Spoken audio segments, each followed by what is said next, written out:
नमस्कार, मैं शैलेश चौहान और आप देख रहे हैं GLCC न्यूज़। तो आप सभी को पता है यूपी में विधानसभा चुनाव स्टार्ट होने वाले हैं।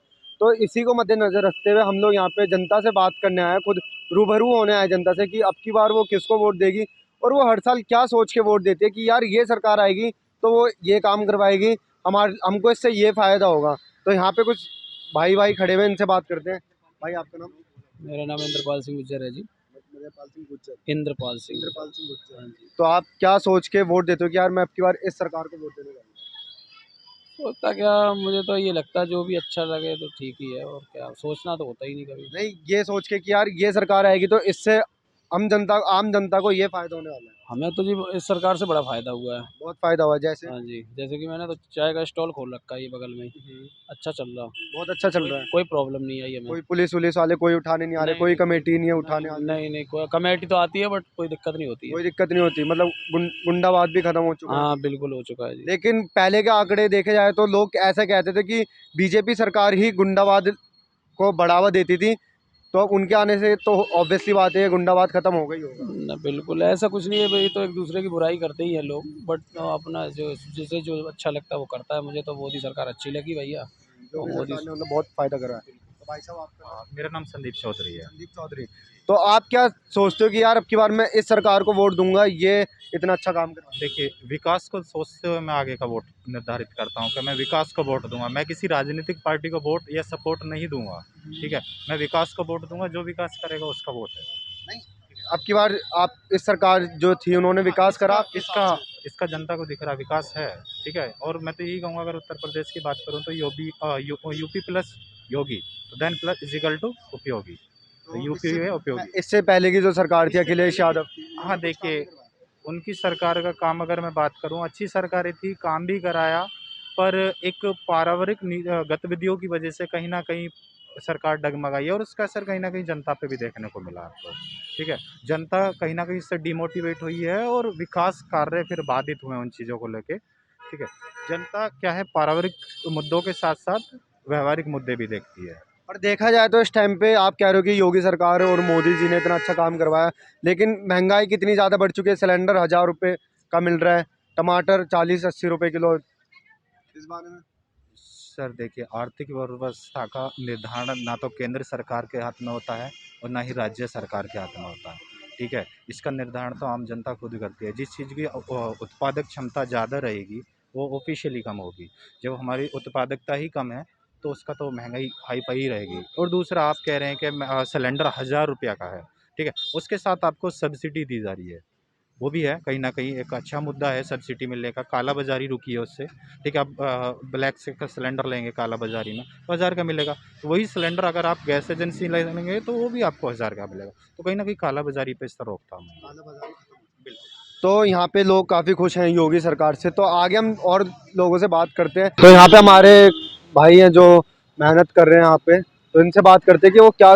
भाई साहब आप अपना नाम बताइए। अकरम। अकरम।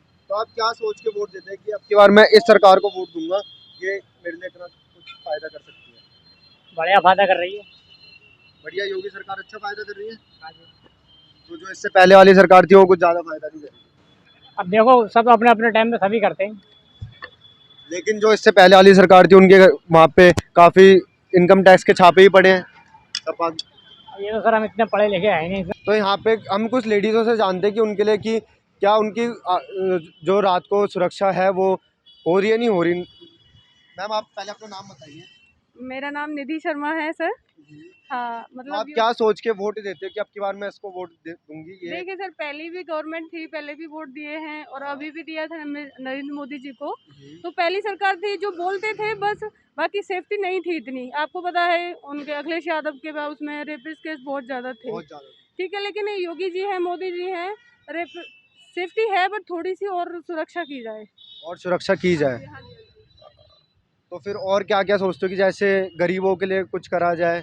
नहीं नहीं नहीं, मतलब जो वो बोलते हैं वो सब कुछ कर रहे हैं। वो सब कुछ कर रहे हैं हाँ आपके जी, हाँ साथ? जी, गरीबों के लिए जितना उन्होंने बोला है कि हम देखिए, आपको पता है उन्होंने योजना चलाई थी, सबके घर, हर घर में गैस चूल्हे की योजना चलाई थी, सबको दिए। ठीक है, जो गरीब परिवार थे उनके लिए कि हम घर बनवाएंगे, उनको वो भी प्रोवाइड कराया। ठीक कर रहे हैं, बट यही है महिलाओं के लिए थोड़ी सी और सेफ्टी होनी चाहिए। ये जो नाइट में थोड़ा गर्ल्स आती जाती हैं उनके लिए कोई प्रॉब्लम नहीं होनी चाहिए।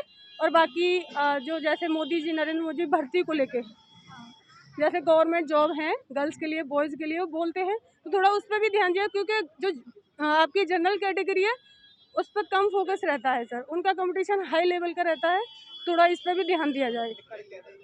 और जो पहलों के आंकड़े देखे जाए तो लोग ऐसा बोलते थे जो बीजेपी है वही सबसे ज़्यादा गुंडाबाद करती थी, तो अब वो सत्ता में आ गई तो गुंडाबाद इसी वजह से कम हो गया। देखिए सर ऐसा कुछ नहीं है, बीजेपी पहले या बाद में, प्रेजेंट को देखिए, पहले जो होता था वो होता था, पहले वो भी सरकार बोलती थी अखिलेश यादव की थी, और आपकी उनका क्या नाम है ना, हाँ वो भी थी, और आपके राहुल गांधी भी थे, सब बोलते हैं अपने अपने टाइम पे, बट इस सरकार में बहुत सेफ्टी है सर। आपको पता है कोरोना आया, अगर अदर सरकार होती तो इतना कवर अप नहीं हो पाता, उन्होंने बहुत कुछ कवर किया है सबके लिए। आपने देखा है वैक्सीन के लिए उन्होंने टारगेट लिया, पूरा टारगेट किया है, ठीक है, सबके लिए सेफ्टी है, तो मैं मानती हूँ सरकार बहुत अच्छी है, बट ये है थोड़ा सर कैटेगरी को लेके ज़्यादा वो बिहेव ना किया जाए। आप मैम इस तरफ आ जाइए थोड़ा सा। हाँ जी, कैटेगरी को लेके, जैसे कि ये जनरल है, ये एसटी है, ओबीसी है, तो उसके लिए ज़्यादा भेदभाव ना किया जाए। अच्छा, आपके हिसाब से भेदभाव जो बंद होना चाहिए, सबको एक समान रखना हाँ चाहिए। जी, हाँ जी, हाँ जी। जैसे कि आपको पता है एसटी ओबीसी वाले बच्चों को जॉब पे बहुत जल्दी कम मार्क्स पे ही रख लिया जाता है, उनके आपका 50 के अराउंड में और डाउन ही चली जाती है मेरिट, बट जनरल वालों के 80-90 के समथिंग, तो सर ये गलत है। देखिए ये नहीं है कि हर जनरल परिवार अमीर है, ऐसा नहीं है सर, किसान है, मतलब जनरल कैटेगरी वाले भी किसान हैं, उनके भी बच्चे हैं, उनके भी माँ बाप है, वो भी सोचते हैं हमारे बच्चे भी लगने चाहिए, बट सर उनके साथ ये चीज़ बहुत गलत होती है। पढ़ते सब है, बट वो ये है कि पैसा उसने भर दिया, ये भर दिया, तो उसकी वजह से बच्चे रह जाते हैं, तो ये सारी चीज़ें नहीं होनी चाहिए। तो आपके हिसाब से अब तक सब कुछ सही चल रहा है? हाँ सब सही चल रहा है, बस यही है कि जो वो बोल रहे हैं लड़कियों की सेफ्टी के लिए ये भी होना चाहिए कुछ, ये गवर्नमेंट जो जितनी वैकेंसियाँ निकल रही हैं इस पर भी थोड़ा ध्यान दिया जाए sir. Thank you ma'am, thank you so much. तो यहाँ पे अब हमने लेडीज़ों से भी बात करी काफ़ी, तो उनका यही मानना है कि काफ़ी ज़्यादा जो था गुंडाबाद ख़त्म हो चुका है, अब लेडीज़ें रात को बाहर निकल सकती है, अपना काम करने के लिए जा सकती है, जो करप्शन भी काफ़ी हद तक ख़त्म हो चुका है। तो देखते रहिए GLCC न्यूज़, कैमरामैन दीपू के साथ शैलेश चौहान, GLCC न्यूज़।